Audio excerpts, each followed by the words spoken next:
নির্বাচন কমিশনের আইন অনুযায়ী জয়ী দুটি আসনের একটি ছেড়ে দিতে হবে তারেক রহমানকে।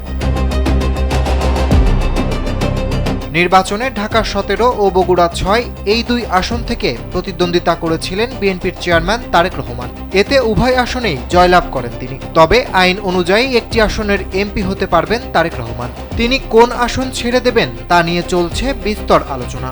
এরই মধ্যে বিএনপির একটি বিশ্বস্ত সূত্র জানিয়েছে, বগুড়া ৬ আসন ছেড়ে দিয়ে ঢাকা ১৭ আসনের সংসদ সদস্য হিসেবে শপথ নেওয়ার সিদ্ধান্ত নিয়েছেন তারেক রহমান। সোমবার নির্বাচন কমিশন সূত্রে এ তথ্য নিশ্চিত হওয়া গেছে। দুই বেলা খাবি ফ্যান্টাস্টিক নিমক হালাল সল্টেড বিস্কুট।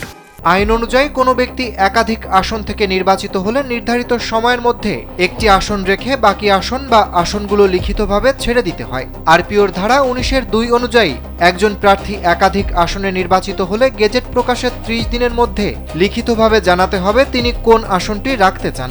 নির্ধারিত সময়ের মধ্যে সিদ্ধান্ত না জানালে নির্বাচন কমিশন আইন অনুযায়ী ব্যবস্থা নেয় এবং অবশিষ্ট আসনগুলো শূন্য ঘোষণা করে।